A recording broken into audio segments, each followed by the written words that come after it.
back to New Start Discipleship. It is day 27, and we are in Genesis 12 and following. Here's the overall sketch of what happens. So after Adam and Eve fall, there's a long period of history there. There's the people become very wicked. There's floods and Noah and the ark and all of that happens. Then fast forward another chunk of time, and we run into a guy named Abram. And Abram becomes a really important person in this story. So God reaches down into an idol-worshiping polytheistic nation. Polytheistic means many gods. And so he reaches down into a polytheistic culture that believed in many different gods. And he pulls out a man and chooses him and reveals himself to that man. The story of God is a story of God revealing himself. We don't go searching for God. God reveals himself to people. And so this is progressive revelation. There was no scripture written. Even Genesis was not written when Abraham was there. Moses wrote Genesis years after Abraham. And so Abraham is operating in a time when there is no scripture. And as he does that, God reveals himself to Abraham, and he comes and pursues after Abraham. And God gives us a really, really important point, a really important lesson. In chapter 12, God says, I'm coming to you and I'm going to bless you, he says to Abraham. So he reveals himself. We find out that God is a God who reveals himself. And he chases after us. We don't search for him. He comes to us. And then it also says that he's going to bless them. So he comes in order to bless.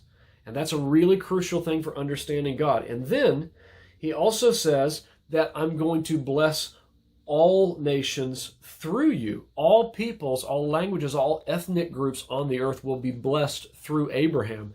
And Abraham just believes God, and God says, I count you righteous. This is developed in the New Testament quite a bit. Romans chapter 4, it says Abraham believed God and God counted it to him for righteousness. And it unpacks that in Romans 3, 4, 5, and all through that space. So Abraham God reveals himself to Abraham. He says, I'm going to bless, and I'm going to bless through you. And Abraham believes God.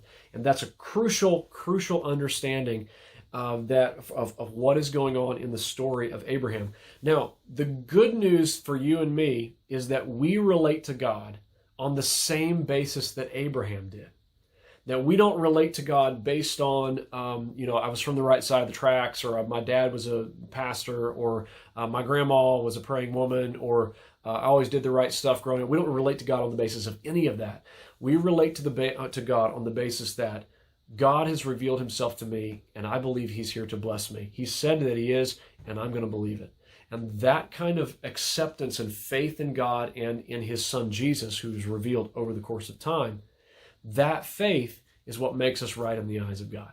And so on the basis of our trust, that's how we become right with the Lord. And that's a crucial part of Abraham's story. Now, as you go through, you're going to find a lot of different stuff. God makes a covenant with Abraham. That covenant becomes a very important word in the Old Testament because God makes a promise, a deal promise with Abraham that is going to extend forever, even to this day. He said, I'm going to make you the father of people like the stars of the air. And we are Abraham's children, not because we are descended from him physically as Jews, as the nation of Israel, but because we are his children by faith. And the New Testament makes that clear, that he is our father if we believe God like he did.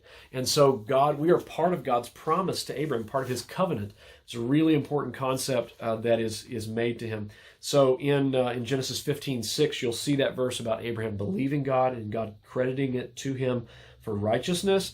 And then you'll run into in 17, he makes another promise to Abraham and promises, I'm going to bring you a son, even though by this time Abraham's very old, like 86, 99 years, like in that ballpark.